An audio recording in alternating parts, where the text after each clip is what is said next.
If you've ever visited the streams of top tier Overwatch players, you've probably heard the term map control at one point in time or another. However, I rarely see people talk about it, despite how incredibly important it is in-game. In fact, for me, understanding map control was a deciding factor in getting to Grandmaster and top 500, and it's no exaggeration to say that my entire playstyle is focused on establishing superior map control. So what is map control? Well, that's easy. Map control is just parts of the map that your team controls. The simplest way to explain this is that if your team has map control, then they can decide who lives or dies inside that area. If an enemy were to walk into somewhere your team has map control, they should always die unless your team chooses to not kill them. Likewise, if your teammate is in that area, they should stay alive. Let's say you have a Widowmaker who never misses. Anyone that is in line of sight of this Widowmaker will die, and you can say that this Widowmaker has full map control. Okay, so how is this useful? Also, if Widow is so good at getting map control, then why not run Widowmaker every game?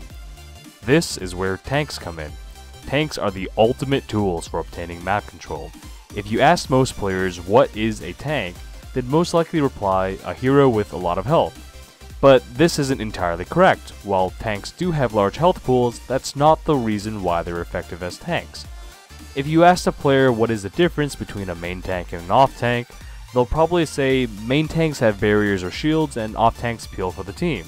And again, while this isn't wrong, I think there's a better way to define tanks in terms of map control. A main tank denies long-range map control, and off-tanks establish map control by providing area denial.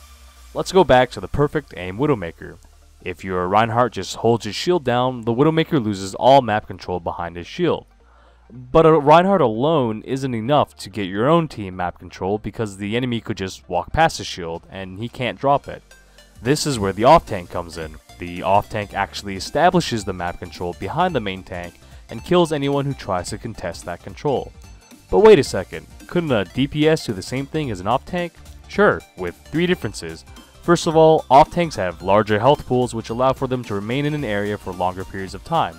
This makes them easier to heal and can last long enough for their backup to arrive. Second, their damage is designed to contest map control. Off-tanks tend to have easier to aim weapons that still do large amounts of damage like Roadhog or D.Va's shotguns at the cost of being short range, which is why Zarya's beam has limited range. Third, off-tanks usually have abilities specialized for area denial. Defense Matrix denies damage in a certain area, Zarya bubbles discourage enemies from firing into a specific spot, and even Roadhog Hook acts as a deterrent from getting too close. This is why you almost always need two tanks. Without an off-tank, the main tank does not output enough damage to contest control of the area, and without a main tank, long-range DPS heroes like Widowmaker can easily shut down short-range off-tank heroes like Zarya.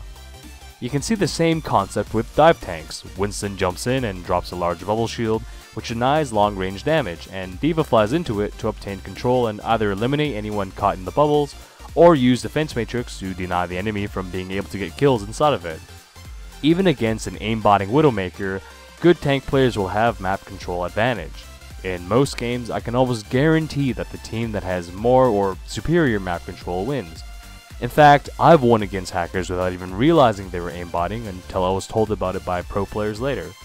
Now, keep in mind that while this video defines what map control is and the role of tanks in terms of map control, it doesn't go over how to obtain map control or where.